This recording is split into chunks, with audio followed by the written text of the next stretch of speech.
Hello everybody. In this video I'm going to talk about group characteristics. All right, so first let's talk about what is a group. All right, then we're going to go on and talk about the characteristics that these groups share, and I'll share my PowerPoint presentation with you. So first, what is a group? A group is a collection of three or more people who share a common identity or a common social identity. Now, a social identity is an identity that is tied to group membership. Okay, so what is identity? So what we know from social cognition research is that we categorize everything. All right, we categorize, and in social cognition research, we know we categorize people, we know we categorize traits, we know we categorize social entities. But simple sensation and perception research for the longest time has shown us that we categorize everything. When I ask you what this is, you know it's a cup. All right, when I ask you what this is, you tell me it's a marker. All right, you're automatically categorizing. Okay, well, we do the same thing with people. And one of those people that we categorize is ourselves. Okay, and so identity is just a category for ourselves. Okay, so our identity categorizes ourselves in terms of what traits we have, what abilities we think we have, etc. Social identity is that aspect of identity that's tied to group membership.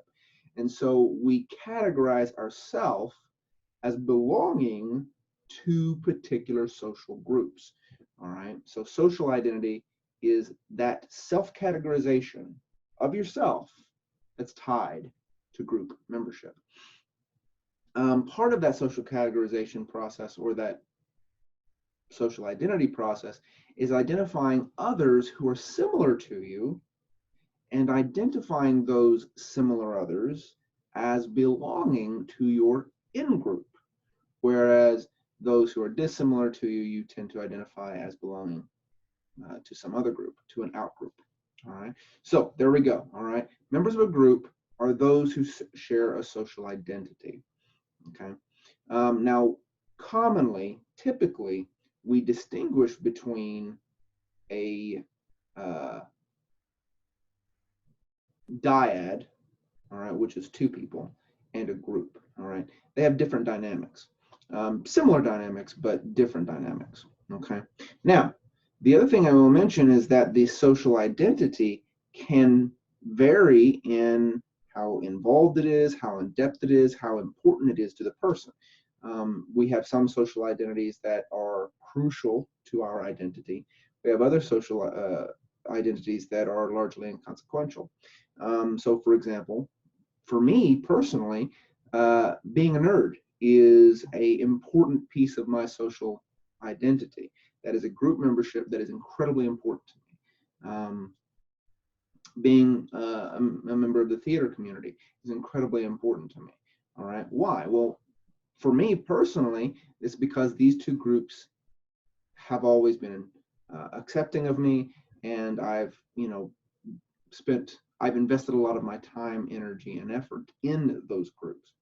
Whereas other social categories that I belong to, so for example, I am Native American. My grandmother was a full-blood Blackfoot, or at least I've been told that by my father. I never actually got to meet her. She died before I was born. That social identity, because my grandmother died, my dad's mother died before I was born, I never got any part. I never got exposure to her group. And so that group membership, I never got to experience that. So I don't have any investment in that particular social identity.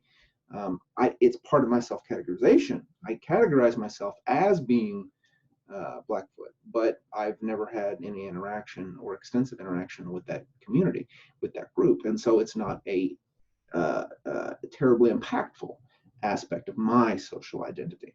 So you can see how different aspects, you can have multiple social identities, but not all of them are going to be necessarily equivalent in your mind. All right, they're not all going to affect you equally. But members of a group will share a social identity. Whether that identity is strong or important or influential varies. Okay. So now that we've talked about what a group is, what are some of the characteristics of group members? All right. So I'm going to share my screen with you. Boom, here we go. All right. So first, all right, group members are largely homogeneous. Now, what does that mean? That means that members of a group tend to be very similar to one another. Now, that doesn't necessarily mean that they're carbon copies. In fact, they're almost assuredly not carbon copies of one another, but they will tend to have a lot of similarities between one another. Likes, dislikes, positions on various cultural events, various societal events. They will have a shared culture, all right, like they will likely have shared religious beliefs, myths. They will likely have shared norms and customs, which we'll talk about in a little bit. But in general, they tend to have a lot in common. All right. Very oftentimes, group members will even look like one another. In fact, one of the things we identify social, one of the things we categorize people socially on is fairly shallow features, like the way they look. All right. There's some work suggesting we even categorize people by attractiveness. Again, going off of that look, and indeed, attractive people. People are attracted to attractive people.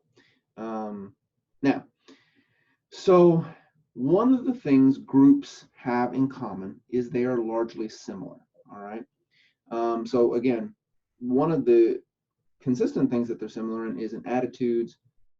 So their evaluations of things and their beliefs. Now, why in the world would group members be homogeneous? Why would they be similar? Well, for at least two reasons. One, we are attracted to the same. That's homophily. All right. Homophily is being attracted to the same.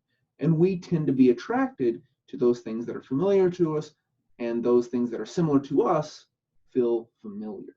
All right. And so we tend to be attracted to that which makes us feel familiar, and things that are similar to us make us feel that way. You know, if you like me, nerdy pursuits like board games or video games or you know, comic books, right? Then you're probably going to be attracted to the group of individuals hanging out and chatting in the comic book store. All right, you're probably going to be attracted, and I don't mean physically attracted or romantically attracted necessarily. I just mean that you will be inclined to go talk to them. You will probably enjoy talking to them. You know, if you're a theater geek like me, then you will probably want to reach out to a local community theater and meet the people in that theater and hang out with them. So we tend to be attracted to those who are like us, homophily. So that's one reason why group members tend to be alike. All right, one reason they tend to be largely homogeneous. Another reason is that once we're in a group, that group tends to exert normative pressure, whether the members of the group intend to or not. The group members tend to exert normative pressure. So if you go back and look at the conformity videos, what is normative pressure? All right, normative pressure is the compelling feeling we have to conform. All right, and so, you know, if your group decides to go off, they decide to go, you know, eat somewhere, and you don't particularly care to eat there, you're likely to conform because you will feel inclined to do as they do, because you want to belong to that group. That's normative pressure, that inclination that you feel to conform because you want to be a member of the group. That's normative pressure. And so once a group is formed, it tends to apply normative pressure to its members to conform to the group. All right, and so sometimes it can get very extreme. So if a member of a group decides, no, I'm not going to do that, sometimes, very often, the group will try to persuade them to join them. But if an individual persists in not conforming, sometimes groups can expel them. They'll reject them. And we are very uncomfortable with rejection. All right. And so avoiding that rejection, the desire to avoid that rejection is what gives the power to normative pressure and ultimately leads most people to conform. And so these two forces, we like the same, homophily, and so we're attracted to it. And once we're in a group, we feel pressure to be like other members of the group. These two forces combined can make us be more likely to be similar to other members of our groups. Now, another characteristic of most groups is that those groups, at least the long-lived groups, are cohesive. All right, there are things that make them feel committed to one another. All right, they get along well, they care about each other, they're interdependent. All right, these features are cohesiveness. So cohesiveness is just that aspect of a group that makes the people inclined to stay in that group. And so most successful groups have some cohesion. All right. If a group has no cohesion, that group is probably going to dissolve pretty quickly. All right. If there's nothing making them committed to one another, if they don't enjoy each other, if they're not interdependent with one another, then that group probably isn't going to exist for very long. Now, once a group is together, and I alluded to this earlier, they tend to create a set of norms and a set of roles that they expect members of their group to adhere to. So groups generate expectations about what members of that group should do. All right. When those expectations equally apply to the entire group, those are social norms. All right. So social norms are those behaviors, those beliefs, those ways of living that the group expects every group member to abide by. And if you don't abide by those group norms, there tends to be some friction. There tends to be some problems. All right. The culture war is largely a product of the negotiation of those social norms. All right. Certain members of the group assume or believe that every American should act or behave in a certain way. And anyone who doesn't act or believe a certain way, because that they are deviating from the group norm. Remember earlier I talked about, if a person doesn't conform, the group can act kind of violently and reject them.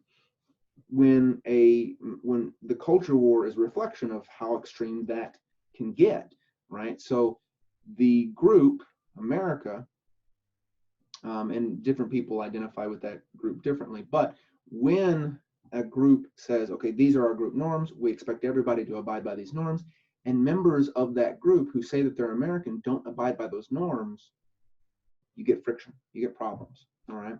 So group norms are norms that a group applies to the whole group, to all the members of the group. Now, in America, especially since the 60s, I mispronounced it so poorly, I mispronounced it so badly that I couldn't repeat the mispronunciation. Pretty good, huh? All right. So, especially since the 60s, there's been this hard kind of push against conformity to social norms.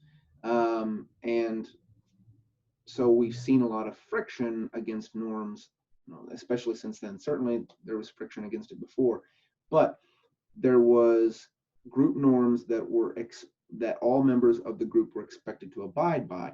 When people started deviating from those norms, growing your hair out, wearing bell bottoms, listening to rock and roll in the 60s, obviously deviating from the norm has changed since then. That deviation from the group norm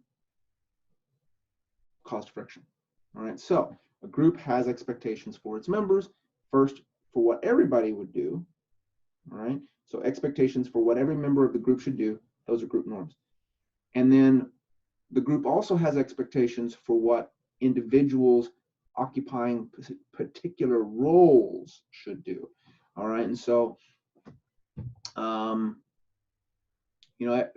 different members of different groups have different expectations about what members of different roles should do. So, what should a daughter do? What should a son do? What should a father do? What should a mother do? What should a breadwinner do? All right, these are roles within a group. Okay, and different groups will have different expectations about them. So, for example, an older expectation, and many people still share this expectation, but it's evolved certainly since the 50s and 60s, is that the wife or the mother should, cook and clean. Now, that expectation was a very traditional expectation, and it has since changed.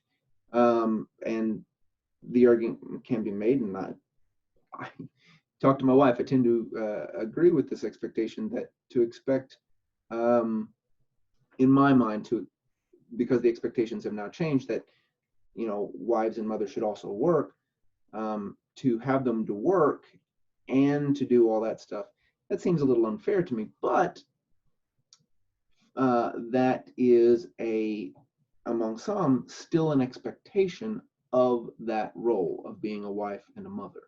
All right. Now, like I said, in a large part of the population, the role expectation for those roles have largely changed, as demonstrated by my changed expectations. I don't expect my wife to cook and clean if she doesn't want to. And I expect myself to do an equal portion of that, although I'm sure she would tell you I fail miserably at keeping up my end of that. But the point is that a group applies certain expectations upon people who occupy certain roles. And so the group applies expectations upon everybody, all members of the group, that's a group norm, and upon people occupying certain roles, that's a group role. All right, that's a role expectation. So you can have gender roles, right? And we kind of talked about the one of the gender roles, right? At least the traditional one. It's largely changed, but some people still have it. There's also, gender roles for men, right? So the men are supposed to be far more independent. They're supposed to be more of the breadwinner, right? Again, this is a traditional gender role. There's also even more basic things tied to these gender roles, like how one should dress, right? So these are, again, expectations that the group place on individuals occupying particular roles, expectations for how they should behave in those roles, okay? Now, the examples that I've been giving so far are largely, I'm talking about societal, the group of our society. But you have smaller and smaller and smaller and smaller groups. Your social groups can vary in how big they are, all right? And most of them vary quite a bit. Each one of those groups can have different expectations, both for the group as a whole, group norms, and for members occupying particular positions in that group roles, all right? So those norms and roles can vary by group. They may not vary by group, but they can. All right, guys, there we go. That is my discussion about this lecture about the characteristics of groups. We started talking about what a group is, how they share a social identity and what a social identity is, and then the characteristics of a group, including their homogeneous nature, their cohesiveness, their shared norms, and their shared roles. All right, guys, that's it for this video. As always, if you have any questions, let me know. If not, I hope you have a great week. I'll see you later on.